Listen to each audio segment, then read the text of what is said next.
World cup അവസാനിച്ചതിന്റെ സങ്കടത്തിലായിരിക്കും അല്ലേ football പ്രേമികൾ. പക്ഷേ സോഷ്യൽ മീഡിയയിൽ ട്രെൻഡിംഗ് ആണ് വേൾഡ് കപ്പ് വേദിയിലെ ഓരോ വിശേഷങ്ങളും. ഫിഫയുടെ ചരിത്രത്തിൽ ആദ്യമായി നടന്ന വേൾഡ് കപ്പ് ഹാഫ് ടൈം ഷോയിൽ ഷാക്കിറയും ജസ്റ്റിൻ ബീബറും മഡോണയും മാത്രമല്ല K-pop ആരാധകരുടെ പ്രിയപ്പെട്ട ബാൻഡായ BTSഉം സ്ട്രീമേഴ്സിന്റെ ഫേവറേറ്റ് ബോയ് ഐഷോ സ്പീഡും ഉണ്ടായിരുന്നു. BTS ആരാധകനായ സ്പീഡ് BTS അംഗങ്ങളെ ബാക്ക് സ്റ്റേജിൽ വെച്ച് കണ്ടുമുട്ടിയ ആ രസകരമായ വീഡിയോ സോഷ്യൽ മീഡിയയിൽ ഇതിനോടകം വൈറലായി കഴിഞ്ഞിരിക്കുകയാണ്. അൺപ്രഡിക്റ്റബിൾ ട്വിസ്റ്റുകൾ കൊണ്ട് നിറഞ്ഞതായിരുന്നല്ലേ ഇത്തവണത്തെ ഫിഫ വേൾഡ് കപ്പ്. ചരിത്രത്തിൽ ആദ്യമായാണ് ഫിഫ ഇത്തരത്തിലൊരു ഹാഫ് ടൈം ഷോ നടത്തുന്നത്. ആ ഷോയുടെ അട്രാക്ഷനിലൊന്ന് BTS തന്നെയായിരുന്നു കേട്ടോ. അവരുടെ ഹിറ്റ് ഗാനമായ ഡൈനാമിറ്റിന്റെ വരികളിൽ King Kong, kick the ball, ice tea and a game of football എന്നീ വരികൾ ആഡ് ചെയ്ത് രസകരമായ മാറ്റങ്ങൾ വരുത്തിയാണ് പെർഫോം ചെയ്തിരുന്നത്. സൈനിക സേവനത്തിന് ശേഷമുള്ള അവരുടെ അരങ്ങ് ആൽബവും വേൾഡ് ടൂറും നൽകിയ ആവേശത്തിന് പിന്നാലെ വന്ന ഈ പ്രകടനം BTS ആർമിക്ക് വലിയൊരു സമ്മാനമായിരുന്നു. എന്നാൽ ബാസ്റ്റോൾ സ്പോർട്സ് ഫൗണ്ടറായ ഡേവ് പോർട്നോയ് BTSനെയും ജസ്റ്റിൻ ബീബറിനെയും വിമർശിച്ചുകൊണ്ട് രംഗത്തെത്തിയിരിക്കുകയാണ്.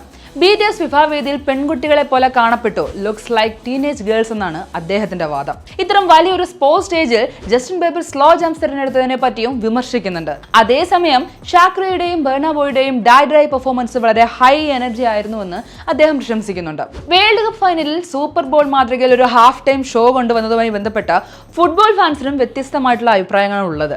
സ്പോർട്സ് മത്സരങ്ങളുടെ ഇടയിൽ ഇത്തരം സെലിബ്രിറ്റി ഷോസ് ആവശ്യമില്ലെന്നാണ് ഒരു വിഭാഗം വാദിക്കുന്നത്. എന്നാൽ കൂടുതൽ ആഗോള ശ്രദ്ധ നേടാൻ ഇത് സഹായിക്കുമെന്നാണ് മറ്റൊരു ഭാഗത്തിന്റെ അഭിപ്രായം. ഈ കാര്യങ്ങളൊക്കെ നിലനിൽക്കുമ്പോഴും ഹാഫ് ടൈം ഷോയുടെ വൈറൽ സിനിമകളിലൊന്ന് BTSഉം ഐഷോ സ്പീഡും തമ്മിലുള്ള കൂടിക്കാഴ്ചയാണ്. ഐഷോ സ്പീഡ് തന്റെ എക്സൈറ്റ്മെന്റ് പങ്കുവയ്ക്കുന്നത് ബാക്ക് ഫ്ലിപ്പ് ചെയ്തുകൊണ്ടാണ്. ഓൾറെഡി ഇതേ പ്ലാറ്റ്ഫോമിൽ തന്റെ ഫേവറേറ്റ് K-pop ബാൻഡ് BTS ആണെന്ന് സ്പീഡ് വ്യക്തമാക്കിയിട്ടുണ്ടായിരുന്നു. ഫിഫയുടെ ഒഫീഷ്യൽ ഗാനമായ ഡായിൽ ഷക്കീറയും ബർണ ബോയും അടക്കമുള്ള പ്രമുഖ താരങ്ങൾ അണിനിരുന്നെങ്കിലും പലരുടെയും മനസ്സ് കവർന്നത് സ്റ്റീമറായിട്ടുള്ള ഐഷോ സ്പീഡ് സ്വന്തമായി പുറത്തിറക്കിയ ചാമ്പ്യൻസ് എന്ന പാട്ടായിരുന്നു.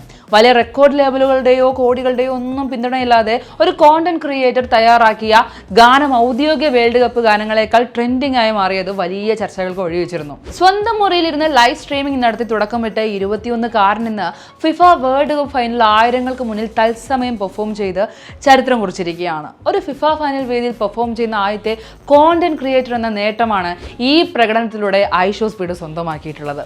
ഇതൊക്കെ പറയുമ്പോഴും FIFA World Cup half time ഷോയിൽ അണിനിരുന്ന Shakira, Madonna, BTS, Justin Bieber ഉൾപ്പെടെയുള്ള ആഗോള സൂപ്പർ താരങ്ങൾ ഒരു രൂപ പോലും പ്രതിഫലം വാങ്ങാതെയാണ് വേദിയിൽ പെർഫോം ചെയ്തത്. NFL super bowl half time ഷോയുടെ അതേ മാതൃക പിന്തുടർന്ന് സംഘാടകർ ആർട്ടിസ്റ്റുകൾക്ക് പ്രതിഫലം നൽകുന്നതിന് പകരം അവരുടെ stage setups, lighting, choreography, travel എന്നിവ ഉൾപ്പെടെയുള്ള പ്രൊഡക്ഷൻ കോസ്റ്റ് മാത്രമാണ് വഹിച്ചിട്ടുള്ളത്.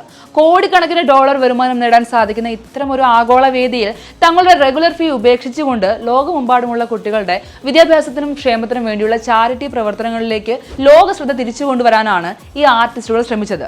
ഫുട്ബോൾ മത്സരങ്ങളിടയിൽ ഇത്തരം എന്റർടൈൻമെന്റ് ഷോകൾ ആവശ്യമാണോ എന്നതിനെക്കുറിച്ച് തർക്കങ്ങൾ നിലനിൽക്കുമ്പോഴും തങ്ങളുടെ ആഗോള പ്രശസ്തിയെ വലിയൊരു സാമൂഹിക ലക്ഷ്യത്തിനായി ഇവർ പ്രയോജനപ്പെടുത്തി എന്നത് ഏറെ പ്രശംസനീയമാണ്.